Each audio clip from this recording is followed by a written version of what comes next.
Nos complace mucho que el candidato vicepresidencial de Opción Democrática, Ico Abreu, haya cedido a nuestra invitación para un desayuno en el Listín Diario de cara al elector. Realmente a mí me honra, que no es que he accedido, a mí me alegra estar aquí y me honra mucho la invitación que me han hecho. Bien, entonces, como comprenderás, ya lo he explicado, a nosotros nos gustaría más que nada concentrar este encuentro en lo que ha sido tu vida, en los momentos de participación política, los aspectos más relevantes de esa participación, digamos tus criterios sobre la juventud, sobre la modernidad, sobre la sociedad. Y voy a comenzar con una primera pregunta que viene de un elemento de curiosidad. Veo que tú tienes un tatuaje ahí. ¿Qué significa? Ese uno de algunos. Vamos a poner para que se vea la foto. Bien. A ver si, por favor. Sí. Esa es una H, no. No, es una pictografía que se encuentra en la cueva número 2 del Pomier. Del Pomier. Sí, hijo de Domingo Abreu como soy, estuve vinculado a las cuevas del Pomier desde muy pequeñito. Y recuerdo un momento muy específico que fue un entrenamiento que yo estaba haciendo de rappelling, ascenso y descenso en cuevas. Y a los 10 años me tocó hacer un descenso con cambio de cuerda. Usted sabe que cuando uno se mete en cavernas muy profundas, 100, 200 metros, hay que hacer cambios de cuerda porque primero no hay cuerdas así de largas y segundo, pesan demasiado como para facilitar los ascensos. Esos cambios de cuerda hacen que uno tenga que básicamente desmontar parte del equipo que tiene para cambiarlo de una cuerda a otra y yo me tranqué. ¿Y cuál es la profundidad máxima que tú has llegado? O sea, aquí en República Dominicana creo que 150 metros. ¿Cómo va a ser? Sí, pero a partir de que uno llega... ¿O en otra cueva? En el Pomier, sí. ¿Y tú conoces otras cuevas del país también? ¿Has hecho lo mismo? Sí, sí. La José María la conoce y todo. La de José María no. No. Muchas de las de los Haitises, también de la costa norte, ahí en el área de Cabareta hay cuevas. Pero sobre todo de las del Pomier, porque fue con la que prácticamente me crié. Exactamente. También trabajé en Cueva de las Maravillas. Fui parte del equipo de diseño, de exploración y diseño de Cueva de las Maravillas y también del entrenamiento a los guías y eso. Sí. ¿Y de dónde viene esa afición tuya por la cueva? De mi padre. De ahí que viene. O sea, sí, de ahí que viene.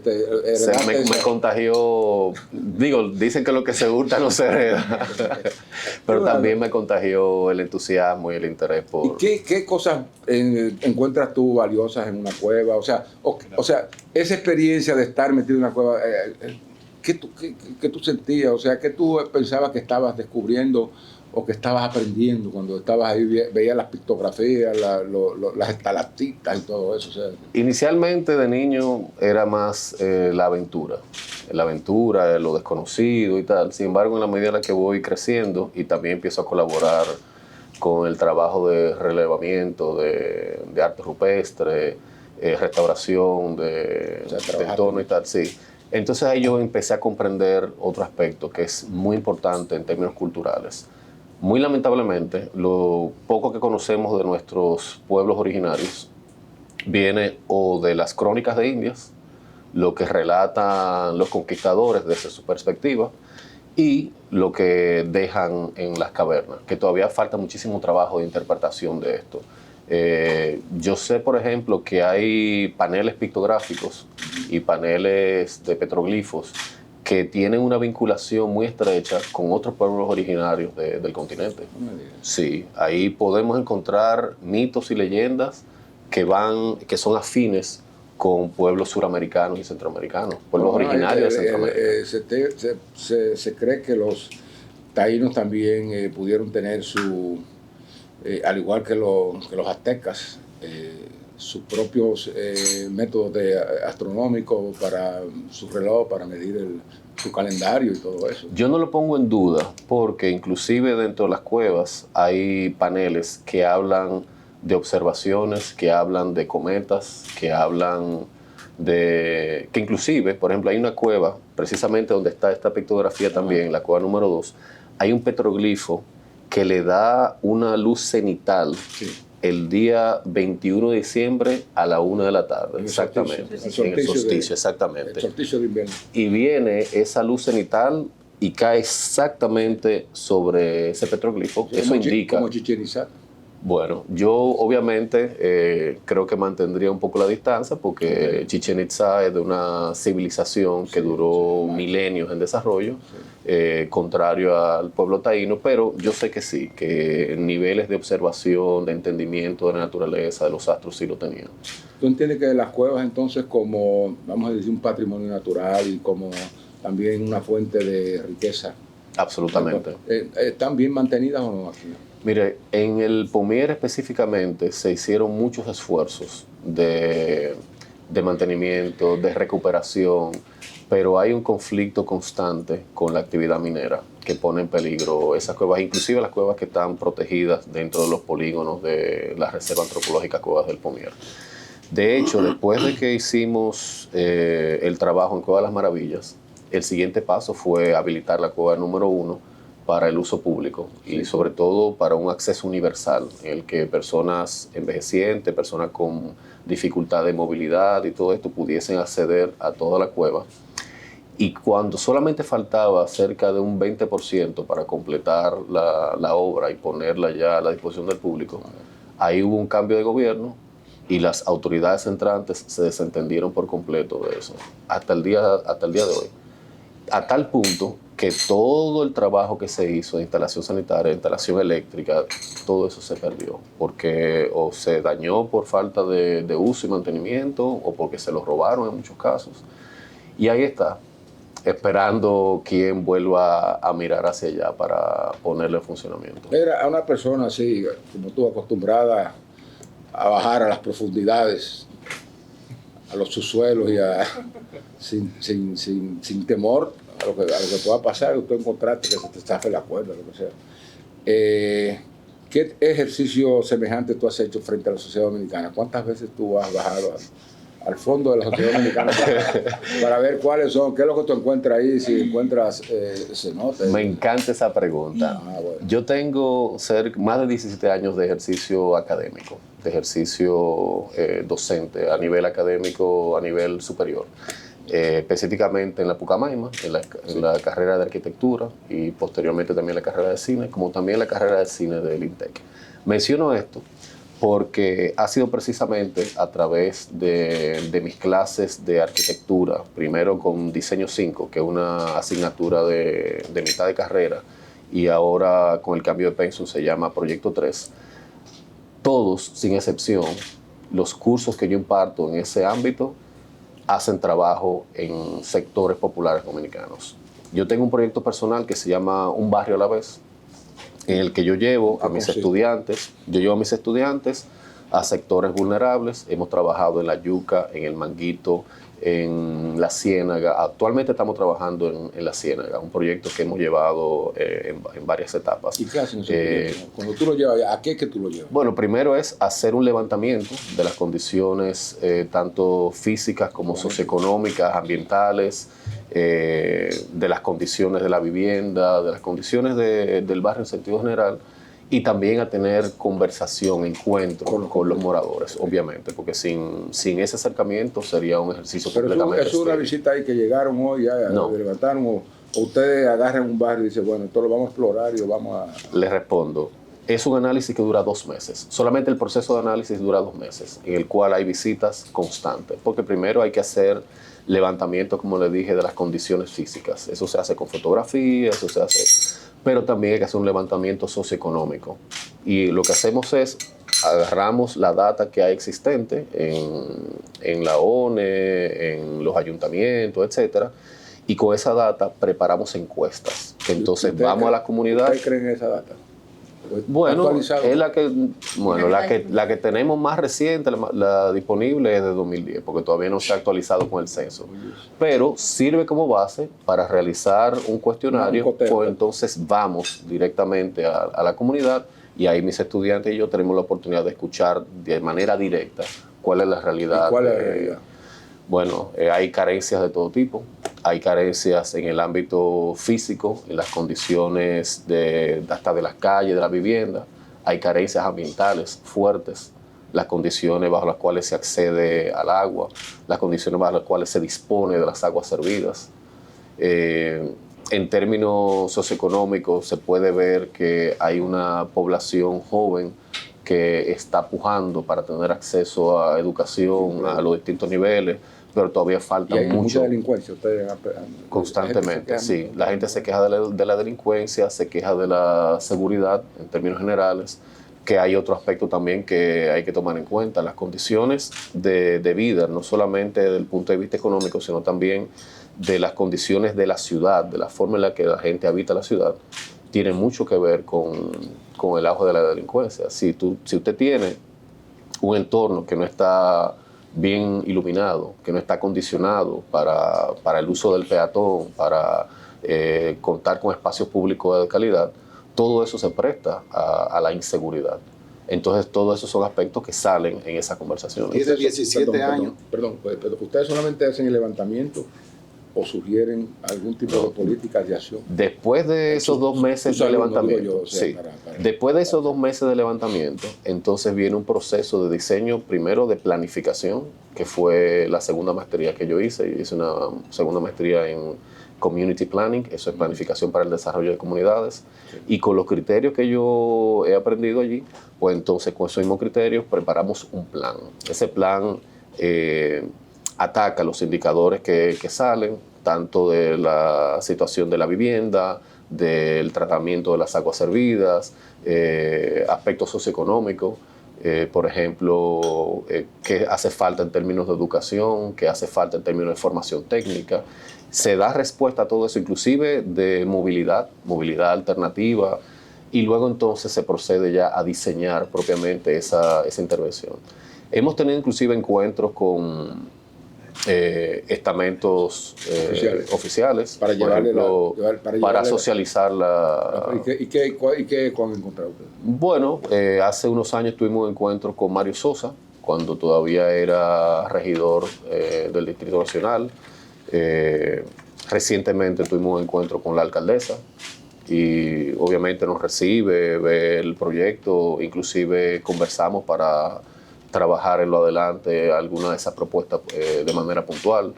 Y yo espero que el que estamos trabajando ahora, que es con la Ciénaga, que es un proyecto que se ha hecho análisis y se ha hecho propuesta en 3 niveles distintos del estudiantado.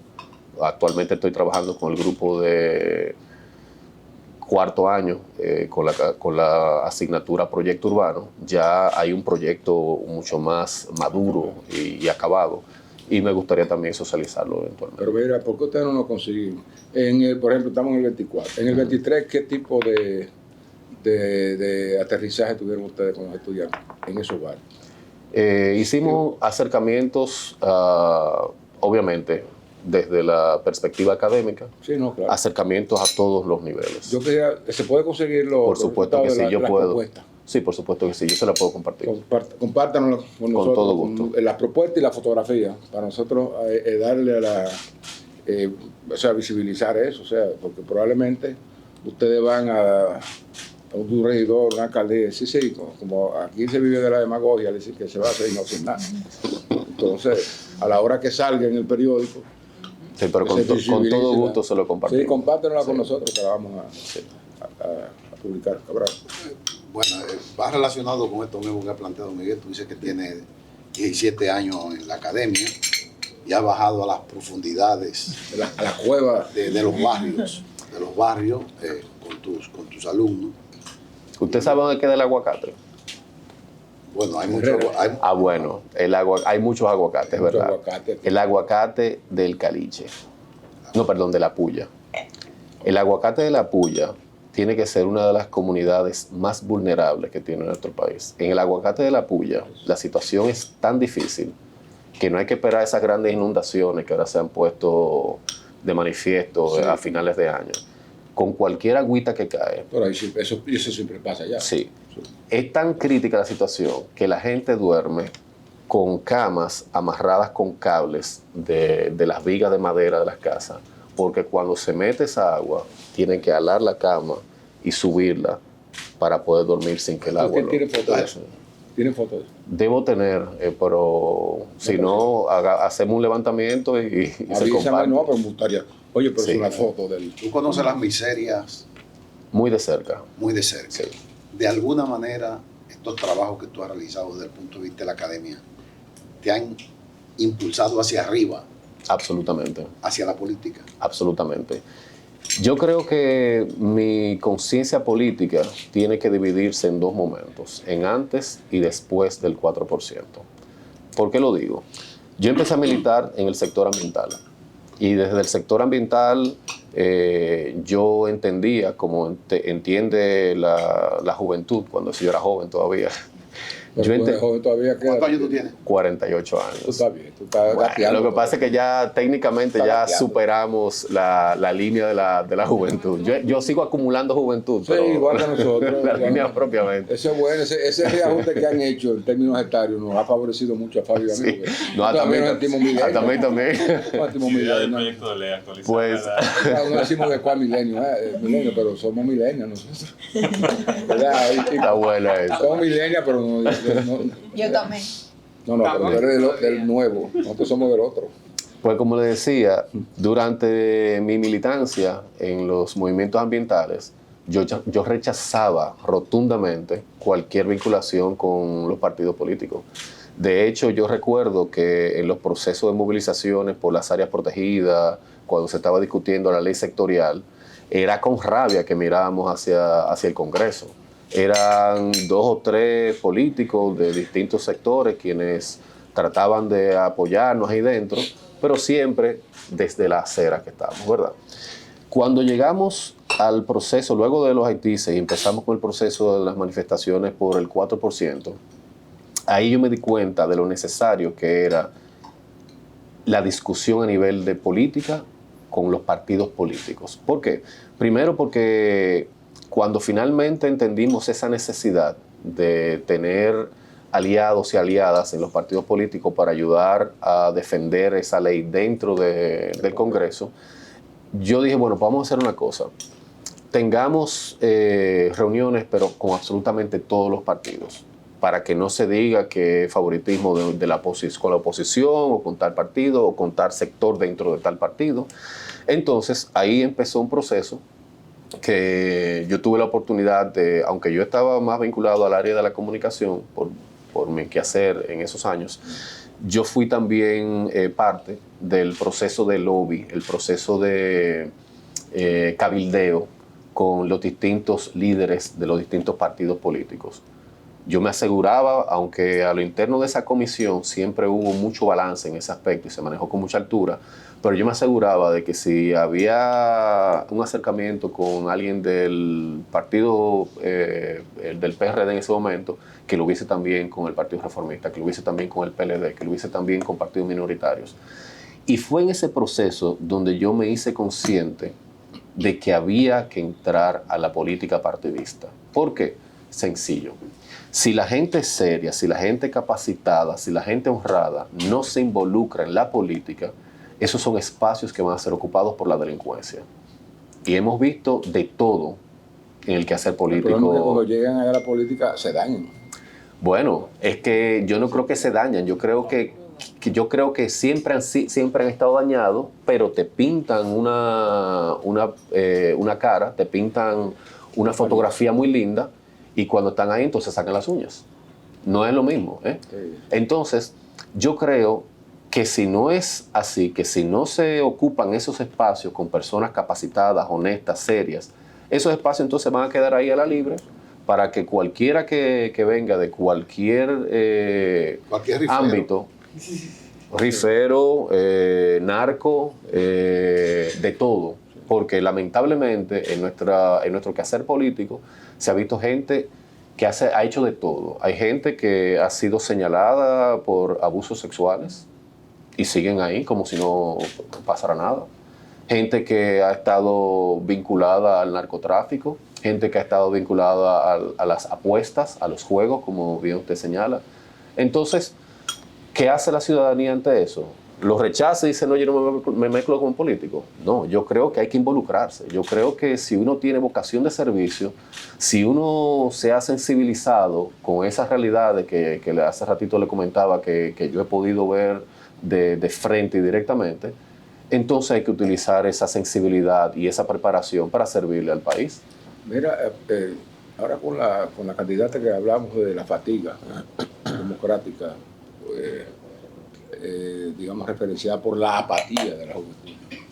Usted, su partido lleva justamente el apellido democrático. O sea, ¿ustedes piensan que la democracia dominicana, en el modo actual, está debilitada o en trance de sufrir Yo creo de resquebrajamiento por culpa de eso y por también la contaminación que se ha producido en los estamentos del Estado con políticos inapropiados? Yo creo que nuestra política es débil. Es una política, perdón, es una democracia débil. Nuestra democracia es débil y tiene décadas siendo debilitada por esa realidad. Creo que si miramos atrás, todavía tenemos el trauma de los fraudes electorales, de los golpes, o sea, todos esos traumas los arrastramos. Las nuevas generaciones quizá no saben, al menos no de manera, gracias Nicole, de manera vivencial, cuáles fueron los episodios. No, y qué ocasionó esos traumas.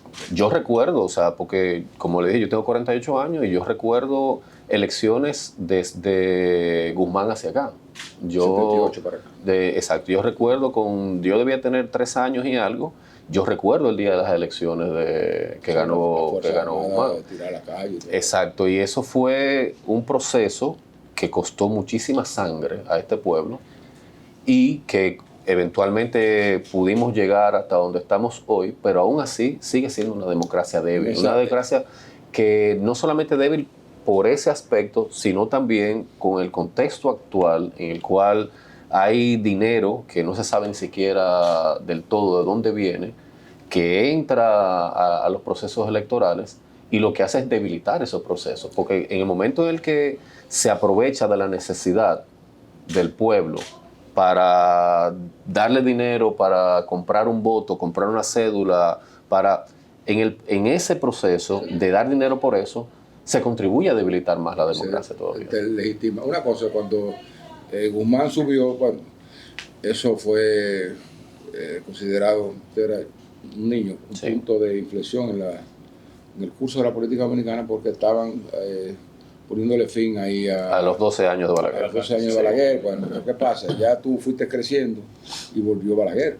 El doctor Balaguer volvió. O sea, me imagino que tú eras rebusero. Yo creo... tú tiraste piedras. Yo creo... Oye, como todos los jóvenes, porque yo también lo hice.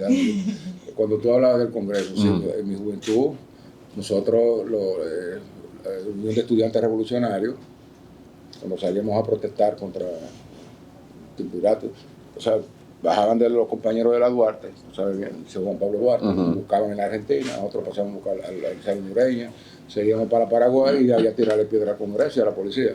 ¿Tú en algún momento has participado en eso, en protestas populares contra...? Las piedras yo siempre las he tenido en la garganta. Bueno, desde ahí es que yo siempre he tirado las piedras. Pero no has tirado con las manos. No, yo no creo en la violencia como manera de conseguir reivindicaciones. Yo creo que, y lo demostramos con las movilizaciones del 4%. No, desde antes. Por primera vez en la historia reciente dominicana, en el 2009, nosotros logramos convocar a más de 9,000 personas ahí en la Plaza de España a protestar pacíficamente, creativamente, en un ambiente festivo, y le tumbamos el pulso a las intenciones de instalar una cementera en el Parque Nacional de los Haitises. Pero la permitieron aquí en Boca Chica. Bueno, pero Boca Chica no es un área protegida.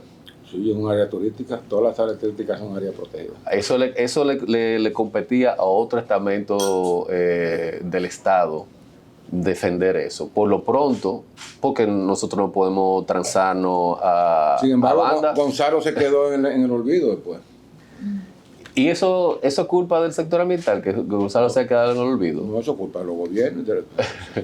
Bueno, lo que tuvimos, si lo que hubiera- podíamos hacer desde el sector ambiental lo hicimos, porque en esos procesos de movilizaciones también tuvimos muchísimos encuentros educativos, intercambio de ideas con la comunidad de Gonzalo y discutir cómo poder salir adelante con las condiciones que tenían. No, y además también yo creo que favoreció mucho el hecho. Mira, digamos, hablando de conciencia ambiental, eso es como casi una experiencia nueva en la República Dominicana. O sea, que la gente entienda cuáles son los impactos de un daño, un deterioro de su medio ambiente, tanto en flora, en fauna, en la atmósfera y todo eso. Ha venido a comprenderse en los últimos años ahora. Yo creo que en Antes- términos antes no generales... había como una Bueno, lo que pasó fue que en el 66, cuando Balaguer llegó a recuerdo, estaban todos los la aserraderos. reforestación. Sí, Todos sí, los bueno, aserraderos lo en la tumbaron, cordillera sí. central. Que Sí. ahí es donde viene el pleito de Balaguer con los Flores. Y con los Y con- familias y con los de Bermúdez y toda la cosa. los Bermúdez y con los Meras, Sí, con los que megas. eran los dueños de los aserraderos. Sí, por ahí viene, es el cuidado de la foresta, de la naturaleza, pero que ya, por ejemplo, las preocupaciones por la contaminación ambiental aquí, que ahora, bueno, se está hablando de un problema de cambio climático que Sí. está teniendo muchas expresiones en el mundo, o sea, que muchas cosas. Miren, ayer tuvimos en el mundo un mundo totalmente, un planeta Tierra totalmente estremecido. Volcanes, terremotos, tsunamis, una cosa así, increíble. O sea, entonces, Sí. o sea, tú como joven, tú piensas que el mundo se va a acabar pronto, vamos a llegar a Lo irónico- hablando de la sexta extinción, o sea, que ya viene por ahí yo. El oráculo. Ya Lo nosotros irónico- no tenemos problemas si llega la sexta ¿Y usted cree que estaríamos en Ya esto? está muy extinción. bien. ¿Usted cree que estaríamos en esto? Yo Sí, creo- tenemos una cosa. Yo creo que más que el mundo acabarse, lo que sería muy lamentable y eventualmente sucedería es que nuestra especie, la especie humana, sí se vea extinguida. Todas las especies eventualmente encuentran su extinción, pero la especie humana es una especie relativamente joven, Sí. sobre todo si se compara con la edad del planeta. Y es muy lamentable que la especie humana vaya hacia su extinción a una velocidad tan vertiginosa. Y sobre todo por actividades propiamente humanas. El planeta no se va a morir, el planeta se va a quedar ahí y después que salga de nosotros, el planeta Ahora, vuelve podemos ir para otro sitio, por ejemplo, ya Ajá. las condiciones para ir a Marte ya se están creando, o sea, para que nos mudemos para allá. Hay agua, hay tierra. Terminamos de Pero tú no contaminar estás- aquí para irnos a contaminar a Marte. Pero claro, yo supongo que tú no estás en esta época donde, bueno, la tecnología, estamos en una revolución tecnológica y lo que creemos en Dios, lo que Papá Dios puso sobre la tierra es para que los humanos vivan de ella. Que tú no estás dentro del fundamentalismo de medio ambiente, ambiental. Yo creo que eso del fundamentalismo no ha sido más que una distorsión del discurso. Y me explico. Desde la Carta de la Tierra en el 1992, cuando se publicó, años después de que se publicara el informe de Brundtland. Brundtland publicó en el 87, pero fue en el 92, en la Cumbre de Río, donde se dio a conocer ese nuevo concepto que fue creado a partir de esa comisión, que es el desarrollo sostenible. Ese concepto es el que ha sido abrazado y proyectado desde el sector ambiental. Y ahí hay científicos, hay activistas, hay de todo que está de acuerdo con el desarrollo sostenible. ¿Qué es el desarrollo sostenible? Básicamente es un modelo de desarrollo que se sustenta en 3 pilares, con igualdad de peso sobre los 3 pilares. La ecología, entendiendo la ecología como el medio ambiente en el que todas las especies vivas se desenvuelven. La economía, porque hay que estar claro, o sea, la economía es un pilar fundamental para el desarrollo de todas las comunidades humanas. Y la equidad social. Sin equidad social, sin que el medio ambiente saludable y sin una economía saludable funcionen, si no hay equidad social, todavía los otros dos no están en nada, por así decirlo. Entonces, eso de fundamentalismo, yo no creo que entre en el mismo discurso de procurar un desarrollo sostenible. ¿Y qué es lo que busca el desarrollo sostenible? Bueno, que las generaciones que vienen en el futuro tengan la misma capacidad de desarrollo que las generaciones actuales. Entonces, no se trata de defender a capa y espada solamente los recursos naturales y solamente las especies animales que están en peligro de extinción.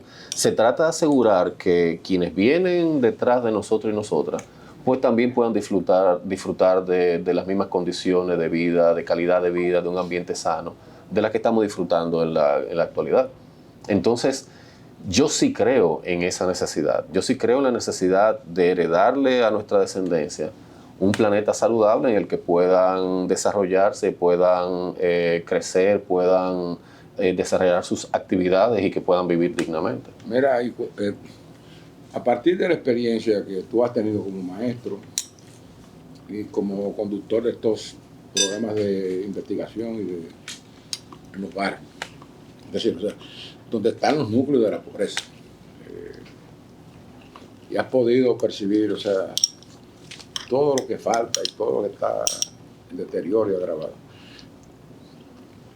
Esa es una fotografía y una realidad que ustedes han levantado en este momento, pero resulta que ahora el mundo con el cambio tecnológico, las herramientas tecnológicas, que va velozmente hacia nuevos paradigmas.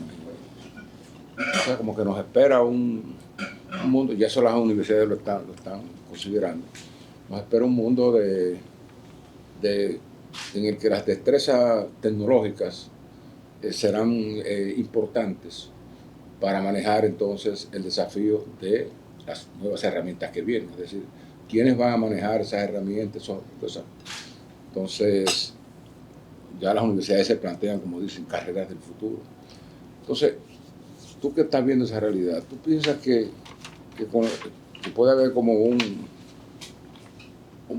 punto y aparte entre la necesidad o sea, el tiempo que debimos dedicarle a esos barrios para resolver y la entrada tan fuerte de tecnologías que van a llevarse muchos oficios, millones de oficios, tareas, procedimientos, o sea que viene todo, que va a afectar incluso a gente que está preparada, o sea, que ha hecho ciertas carreras que luego van a ser suplantadas por la tecnología, o sea, yo honestamente va a ser un choque muy brutal.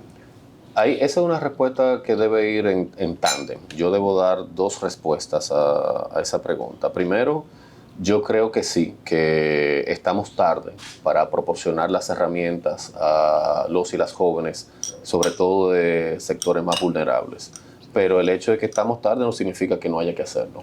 Hay que hacerlo, hay que trabajar, hay que hacerlo a una mayor velocidad y sobre todo procurar que nos pongamos al día lo más pronto posible. Sin embargo, yo creo que el reajuste que se nos viene con el tema de la tecnología, quizá la diferencia esté en la velocidad de ese reajuste, pero yo no creo que sea muy distinto al reajuste que tuvo que hacer la humanidad con el surgimiento de las computadoras personales, por ejemplo. Ahorita, antes de entrar formalmente en la entrevista, hablamos de cómo la prensa escrita sobrevive a la tecnología, claro, y no va a desaparecer. Yo no creo que vaya a desaparecer. Igualmente en el cine, que es una de las áreas profesionales. Que desaparezca porque perdemos el empleo. Es que no creo que vaya a desaparecer. Fíjense en cine, que es el área donde yo también profesionalmente me desenvuelvo. Bueno, hay un serio problema ahora. Fíjate, Julio, cómo se revela frente a las capacidades de la inteligencia artificial para hacerte una película por ahí. Sí, pero se revela contra los poderes económicos que quieren otra cosa de esa tecnología. No porque la tecnología va a sustituir a los talentos, no porque la tecnología va a sustituir a los guionistas y las guionistas. Mire, por ejemplo, el ejemplo que le iba a poner era el del cine digital, que ha venido a democratizar el ejercicio. Ahora mismo cualquier joven puede hacer una película con este aparato. Pero eso no significa que... Y pintar a través de hacer una... Exactamente, pero eso no significa que el celuloide desapareció. No, ahí está, permanece. Y es un elemento que se utiliza con un valor estético por encima del cine digital. Igualmente con las producciones musicales. Se pensaba que el MP3 y que la música digital iba a ser el fin de los LP, de los discos de pasta. No, y de las orquestas también, de lo que ya Y ahí no se están. necesitaban músicos, ya y todavía siguen los músicos. ya. Ahí están. O sea, ahora mismo todas esas son cámaras digitales, pero todavía persiste el rollo, el film, con un valor estético distinto. Entonces, yo creo que va a haber un reajuste con la tecnología, sí, absolutamente. Hay trabajos, hay empleos que se verán afectados, algunos quizás sí desaparezcan, Sí. otros simplemente se van a adaptar a las condiciones y va a suceder a una velocidad mucho más rápida, a una velocidad si se compara, por ejemplo, con el cambio tecnológico de finales del siglo pasado, pero nos vamos a adaptar. Y yo creo que el reto está en qué tan rápido nos adaptemos a eso y cuáles serán las opciones que van a surgir. Porque yo creo que también van a surgir nuevas opciones de trabajo, nuevas opciones de emprendimiento. ¿Qué ofrecerían ustedes como partido si ganan la presidencia, el poder? O sea, en particular, o sea, ¿cuál sería, digamos, tu área de más compromiso? O sea, porque los partidos tienen que responderle desde el poder a las necesidades Obviamente. básicas, pero siempre el que tiene una especialidad tira por ahí. Sí. O sea, si tú nombras a un ministro, esa es la experiencia, de agricultura, que es un ecólogo, o si tú nombras a uno especialista en frutales, si tú nombras a uno en lo que sea, ese se va por ahí, se va a poner todos los huevos en esa canasta. Entonces, como tú eres un paleontólogo y cosas... No, yo no soy paleontólogo. Pero para completar, Miguel, como tú fuiste un abanderado del 4%. eso Y lo vale sigo un color, siendo. Y lo sigue siendo. Sí. ¿Cómo tú ves la educación hoy a partir de que ustedes lograron el objetivo? Lo logramos todos porque todos estábamos apoyando esa lucha de ese 4%, 12 años después. Yo lo veo con mucho dolor. Lo veo con dolor porque, por un lado, se desatendió los indicadores en los que insistimos desde la Coalición Educación Digna. Nosotros insistimos en una serie de indicadores que había que atacar para mejorar sustancialmente la calidad de la educación. Tenía que ver, sí, con inversión en infraestructura, porque había y hay deficiencia y carencia de las condiciones físicas. Hablamos también de invertir en la formación y la mejora del cuerpo docente, en las condiciones de vida del cuerpo docente, no solamente en términos de mejorar los sueldos, también seguro, condiciones de vida en términos generales. Pero también hablamos de mejorar el currículum, de actualizar el currículum para que fuese una educación a la altura de los tiempos, una educación hacia el pensamiento crítico, y nada de eso se atendió. Yo reconozco que hay avances, sobre todo con la infancia, que se han creado condiciones para mejorar la educación, sobre todo a nivel infantil. Sin embargo, una de mis grandes críticas es que gran parte de ese dinero, además de que se tiró al baúl de la construcción para cumplir con favoritismo y con favores políticos de campaña, también se invirtió una gran cantidad de dinero en crear presidenciables. Yo creo que una de las labores esenciales que hay que hacer es hacer una auditoría inextensa en el Ministerio de Educación de todos, del uso de los recursos desde el 2012 hasta la fecha, de todas las administraciones. Porque podemos recordar que por ahí pasaron ministros que de repente se convirtieron en presidenciables, que tenían valla con sus aspiraciones presidenciables en todas partes. ¿A dónde los meterían ustedes? ¿Y de Porque dónde? las barras están cerradas todavía. ¿Para dónde van a llevar? No cabe nadie. Hay que, bueno, lo primero es investigar en qué se gastó ese dinero, identificar responsables y después de identificar responsables, entonces que haya consecuencias para esos responsables, porque estamos hablando de un mal gasto del dinero de la educación de este pueblo. Y no es solamente en educar como se ha hecho tradicionalmente, en repetir, en aprender a repetir. No, es educar con pensamiento crítico, que es lo que más hace falta. Una de las cosas que más me duele a mí Exacto. es tener un salón de clase con jóvenes que no tienen pensamiento crítico, que no cuestionan lo que yo digo. ¿Eso tú lo has sentido en la universidad? Absolutamente, lo siento y cada vez, cada cuatrimestre lo siento con más fuerza y lo siento con más dolor, porque no, o sea, no se está, y eso es a todos los niveles, no solamente a nivel Sí, público. pero yo te pregunto, como tú estás en la universidad, te debes dar cuenta. Sí, lo veo. Pero fíjate que, bueno, con esos recursos y luego con la llegada de la pandemia, se introdujo en la educación dominicana a todos los niveles, en la básica y hasta en la universitaria, la enseñanza a través de La virtualidad. de la virtualidad y dispositivos electrónicos. Hay otros países ahora que están reconsiderando si seguir enseñándole a los estudiantes con estos métodos o volver a los libros, volver a la escritura, suprimir el uso de los celulares en la clase. O sea, que ¿ustedes cómo ven eso? Ya te lo pregunto desde el punto de vista de maestro, de educador. O sea, Yo creo que la tecnología está ahí para ser utilizada como una herramienta, como yo dije hace un ratito. El pensamiento crítico no se transmite a través de un dispositivo o a través de un libro. El pensamiento crítico se trabaja en el aula, se trabaja de manera personalizada, se trabaja cuestionando constantemente lo que se enseña, invitando al estudiante a cuestionar lo que se le está enseñando. O sea, yo en lo particular considero que los dispositivos son útiles, son necesarios si se emplean como las herramientas que son. Quizá es un asunto de en qué momento de la educación entran.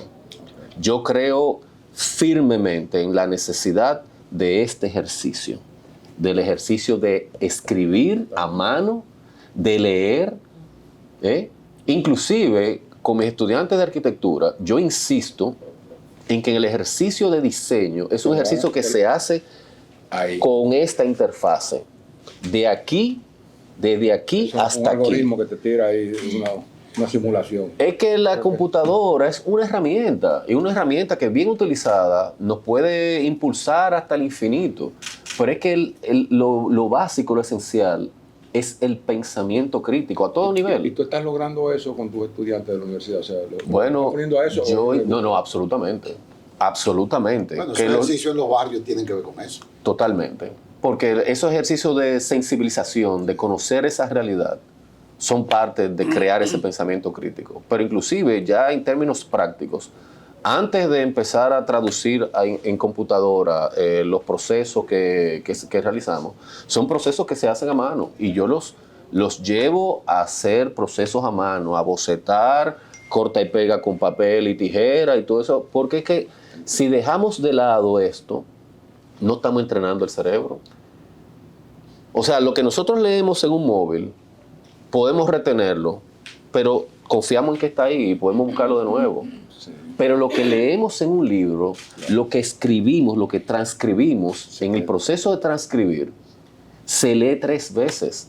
Se lee lo que se está investigando, se escribe, y en ese proceso de escribir se lee nuevamente. Entonces es una manera de fijar conocimiento en la memoria. Tú ves, por eso- Pero no se trata solamente de memorizar. Por eso que nosotros tenemos que Laura escribe. No, ahí veo a Laura fajada en su Aunque te proceso. estén grabando, pero ella está grabando. Eso es lo que se le va a quedar ya grabado. Y así, en función de eso que ella va a trabajar su nota. Pero sobre todo, yo insisto en la necesidad de educar en pensamiento crítico, porque eso es también cómo se va a traducir eventualmente en el fortalecimiento de la democracia, porque una juventud con capacidad de pensamiento crítico no le va a comprar cualquier disparate que le quieran vender por televisión, por una valla, sino que va a cuestionar de ahí a ahí las propuestas políticas que le llevan. Mira, Ico, yo te voy a decir algo, o sea, en la experiencia nuestra, manejando medios de comunicación, tanto digitales como impresos, esa es la parte nuestra. Y nosotros hemos percibido que, por ejemplo, en esta generación que está muy subordinada a la lectura rápido de lo que sale por los dispositivos, toda la cosa, que la gente con el titular le basta. O sea, ya le estamos dando una categoría al titular como nunca la había tenido. O sea, leyendo titulares se sienten ya informados que no necesitan ver más. Entonces entran al digital, leen 2 párrafos y ya estoy informado. Ya yo paso un libro del país, de la realidad dominicana. Entonces, ¿hasta qué punto cultivarse o persistir en ese ejercicio, en esa costumbre, puede afectar la capacidad de pensamiento crítico? Porque si tú le vas a dar un titular, como pasa mucho que leen por ejemplo, algún titular del listín, lo que dice, y después salen 568 comentarios que dicen, ese es un periódico pro haitiano, que no, nosotros ahí no hay nada reflejado, ni pro, ni que nada. Entonces, ¿cómo se confunde la gente? O sea, conseguir el pensamiento crítico ahí. Si yo quisiera decirlo en ese sentido, es incluso más preocupante de lo que usted expone, porque es un tema cognitivo, Sí. con la dopamina. O sea, la dopamina como hormona que segrega a tu cerebro cuando tú recibes nueva información y cuando es un estímulo. Para nosotros, para nuestra generación, me incluyo, leer un artículo largo te da dopamina sobre el titular, el primer párrafo. Después el resto te aburre. ¿Qué cosa es? Porque tú lo que quieres es otra entrada, y otra entrada, y otra entrada, y otra entrada. Tú quieres dopamina, literalmente es algo químico que está pasando en el cerebro. Sí, pero fruto de la socialización. O sea, nosotros somos nativos digitales.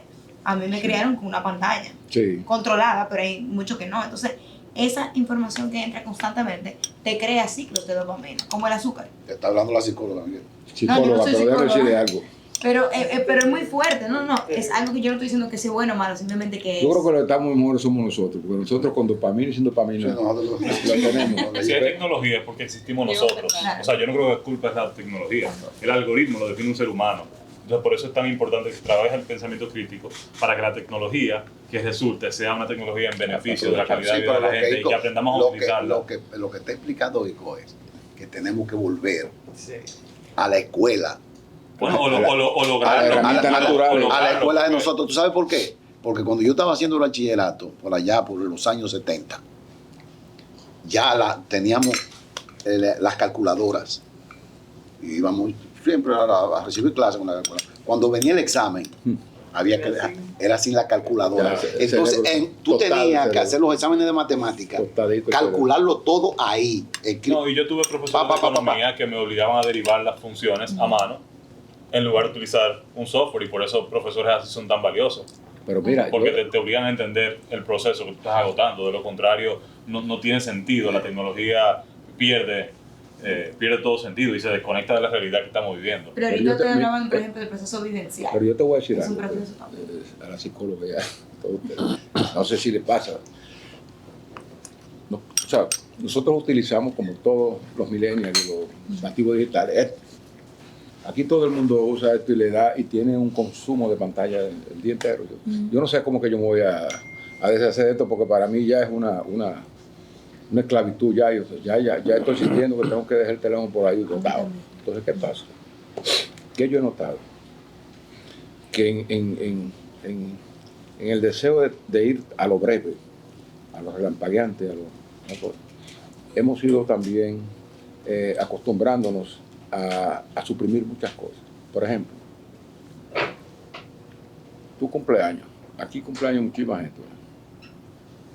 Y nadie te llama para felicitarte, pero te felicita por ¿verdad? Feliz día de cumpleaños, no sé qué cosa, ¿verdad? No habla. Pero si acaso alguien quiere que su voz se oiga, entonces te mando un mensaje de voz. Como yo le digo, oye, a la hermana mía que está en Nueva York, me manda un mensaje de voz, como yo veo que son 4 minutos. Déjame hacer otra Se puede cosa. Y adelantar. después, déjame ver cuándo es que yo voy a oír 4 minutos. Señores, 4 minutos es nada. Yo tengo un Y sticker aparte de eso, para esos mensajes espérate. largos. Pero aparte de eso, si te decides a oír el mensaje, entonces tú lo pones en alta velocidad. Manito, mira, Gracias por suscribirte a mi Spotify. entonces, como que estamos perdiendo esa La inmediatez. Sí. por la inmediatez, la capacidad de hablar, de comunicar, de entender y decir lo que estamos pensando. Por esto. Además, otro detalle, Ico, que tú tienes que tomar en cuenta como maestro. En la escritura, por lo menos en el alfabeto español, tú vas de izquierda a derecha, en línea horizontal, ¿verdad? Ujú. No en los arábigos ni nada, ni los chinos, ni nada. Va de izquierda a derecha. Guap. Hace así, mira, como está haciendo Laura. Viene aquí, viene aquí, viene aquí. Y es el mismo viaje que hace el ojo cuando va tirando las cosas.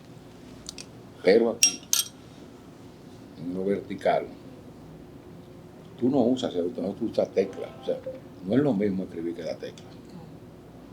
¿Verdad? Tú estás fijando, o sea, aquí nosotros teclas. Los dedos, tú buscas los dedos de estos muchachos ahora, son todos. Y ahí, pa. No están escribiendo en ese baile, sino y leyendo entonces muy verticalizado, ¿no? Le están dando al campo visual el espacio que necesita. Porque todo visual, aquí chiquitico todo. Por eso es que a gente de 2 párrafos le parece que es una cosa demasiado larga y la para. Pero 2 párrafos en un periódico, una cosa que tú la ves chiquitita. Sí, no, 2 párrafos son 2 líneas. Sí. Yo estaba leyendo el libro de las cartas de Manolo a Minerva. Ujú. Y yo sé, ¿qué hombre te dedica un tiempo así hoy en día de que escribir una carta? Bueno, ahí hay Nosotros somos de esa nosotros somos de esa generación, nosotros escribimos cartas. Pero al final del día, lo que hay que pensar es que todo ha cambiado. Y hay que buscar puentes entre lo que funcionaba y siempre ha funcionado y entre lo nuevo que hay. Porque, por ejemplo, yo imparto clases de participación política y juventud en el Café de Herrera. Y eso es mi día favorito de la vida. Porque cuando se les enseña en su idioma, y cuando yo digo su idioma, yo no digo que seamos chabacanos, sino que seamos más dinámicos. Sí, la juventud tiene un problema de concentración porque está criada con otro concepto en el cerebro. Sí. Por ejemplo, yo soy un psiquiatra que habla mucho de lo que tenemos que poner a los niños en la escuela a caminar. Yo soy de Loyola. En el Loyola yo aprendí agropecuaria con nuestro propio huerto. Yo no estaba viendo un libro que decía la lechosa de esta forma. Yo cultivé la lechosa. Allá mismo. Allá mismo en el patio del colegio. Y eso es lo que nosotros necesitamos en el sistema público. Que se muevan del aula, que caminen, que interactúen. Porque otra cosa que interfiere en el pensamiento crítico, tú puedes tenerlo, pero si tú no construiste la autoestima para poder expresar lo que tú piensas, es muy difícil. No, llevarlo a Muy conocer lo que es una Se lechosa. aprende Cuando más. viene a veces comen la lechosa y no saben lo que es. Exactamente. Sí, no es No, de verdad. verdad. Es No, pero verdad. uno- Y van y no conocen cosas, no No, conocen señores, nada, pero y se quedan asombrados. estamos bromeando con eso, pero es una Es una realidad. realidad. Yo recuerdo, por ejemplo, en Estados Unidos, yo estudié parte de mi formación superior en Estados Unidos, ¿En qué sitio? en Cincinnati, en Ohio. Yo me gané una Fulbright en el 2011 y me fui a hacer inicialmente una maestría allá. Y yo impartí clases allá y yo tenía estudiantes que se sorprendían de entender de dónde provenía la fruta que se comían. Gente que no ha visto nunca, que no ha hecho nunca un ejercicio del maroteo tan sencillo como Tan bueno, y se tan hace. bueno que es. Tan bueno que es. Aunque a veces le caen atrás a uno. Que se le pregunta de dónde salen las manzanas y lo que piensa automáticamente es del supermercado.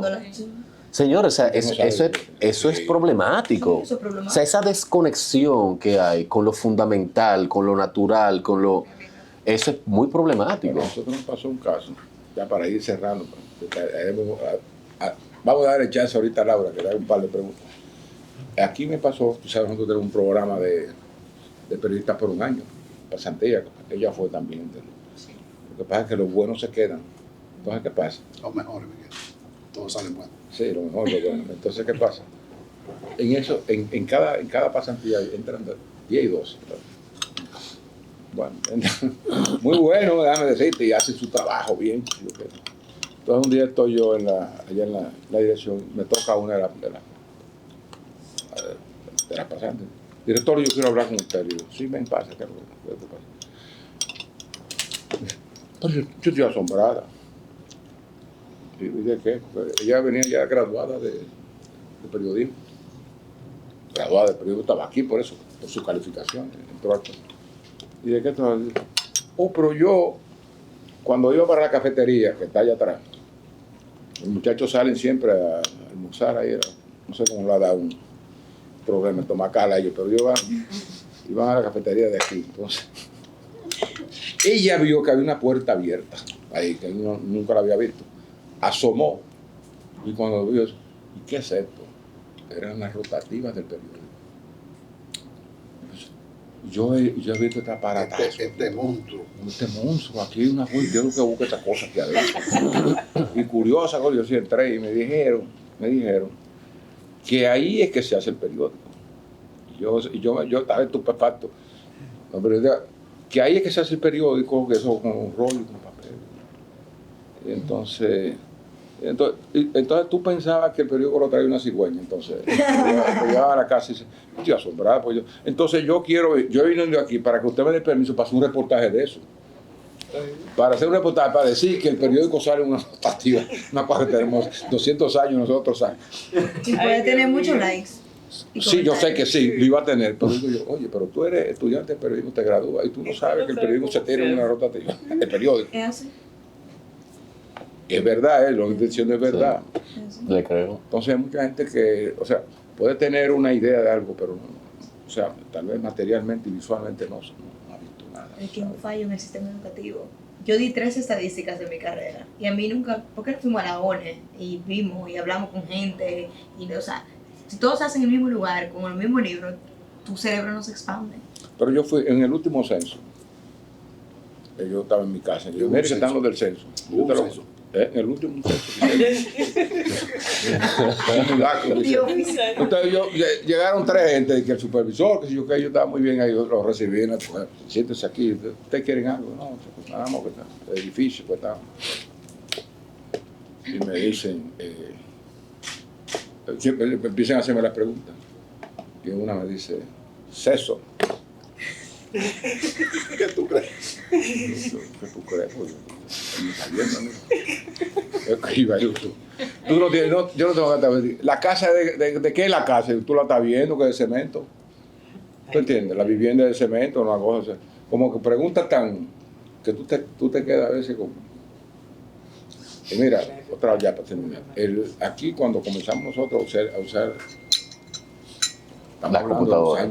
De los años 70. De los años 70, yo no había nacido.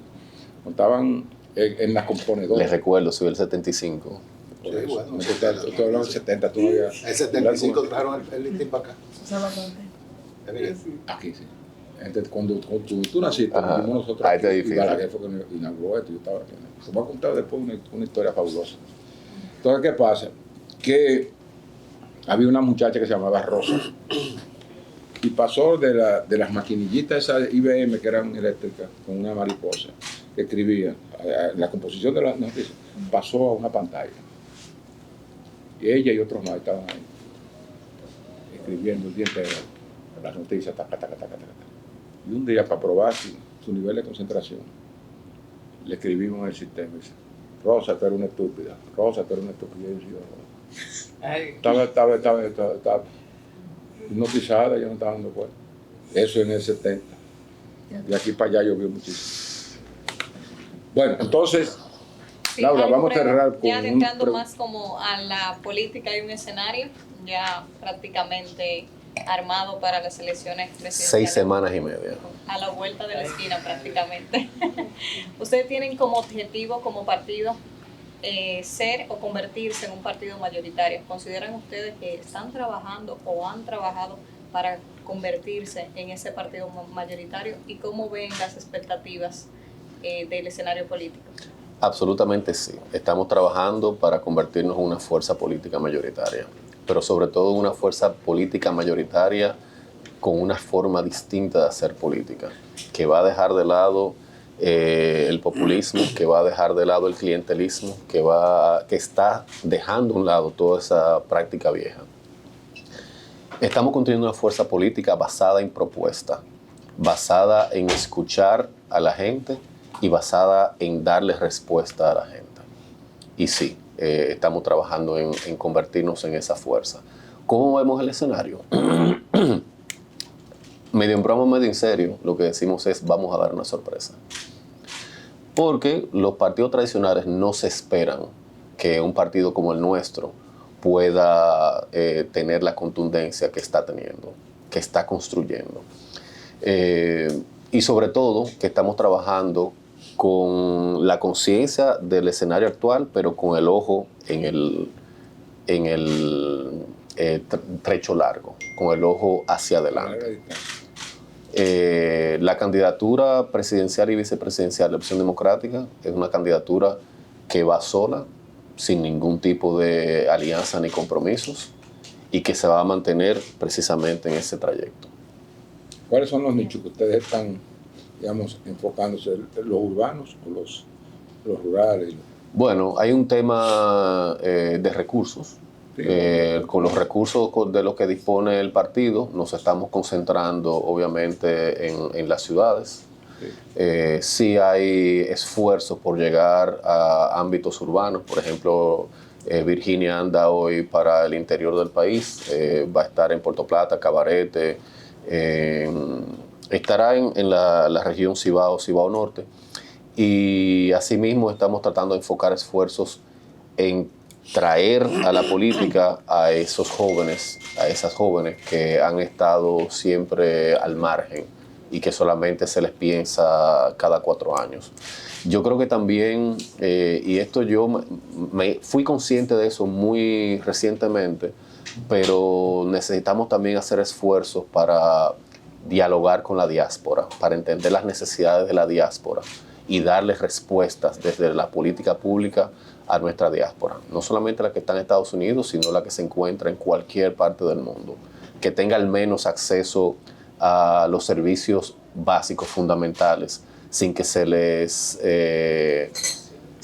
torsione, sin que se les obligue a pagar peajes, o sea, que tenga acceso a lo mínimo, a lo mínimamente digno. Pero sobre todo estamos trabajando en acercarnos a la gente, a todo el que quiera escuchar de Opción Democrática, porque con la gente es que estamos construyéndonos como opción política. El gobierno americano ve la crisis haitiana y los problemas haitianos como una amenaza a la seguridad nacional. ¿Cómo ustedes ven eso que está aconteciendo al lado de nosotros y que repercute? Las crisis, de todas las naturalezas, obviamente traen un factor de miedo, traen amenazas. Yo creo que también traen oportunidades. En el caso específicamente con el vecino país de Haití, lo que yo sí siento es que la política tradicional ha utilizado sistemáticamente ese tema con fines electoreros. Yo creo, y eso es uno de los ejes fundamentales del gobierno que está proponiendo Opción Democrática y que ha publicado Virginia, que de hecho Virginia fue la primera candidata en hacer público nuestro plan de gobierno. No sé si algún otro candidato lo ha hecho ya. Uno de estos ejes es una política migratoria justa y transparente, una política migratoria responsable. Porque lo primero es que hay que sincerizar la relación con el vecino país de Haití. Y cuando yo hablo de sincerizarla, es entender que desde hace décadas hay una gran parte de la economía dominicana que está cargada sobre los hombros de obreros haitianos, tanto en el ámbito construcción como en el ámbito agrícola y en distintos... y turismo. Entonces, hay que sincerizarnos con relación a eso, pero sobre todo hay que tener una política migratoria que sea honesta, porque se habla mucho de una invasión silente, se habla mucho y sobre todo desde el populismo, se utiliza mucho ese recurso, pero yo no he visto que se le dé seguimiento, que se investigue quiénes son los que traen de manera ilegal a indocumentados a trabajar barato en este país. Hay políticos, hay militares, hay empresarios que se lucran constantemente de eso. Yo no he visto el primero que haya sido llevado a la justicia por esa práctica. Entonces yo creo que hay que trabajar con una política migratoria adecuada al contexto actual y sobre todo tomando en cuenta la situación de crisis que usted bien ha mencionado.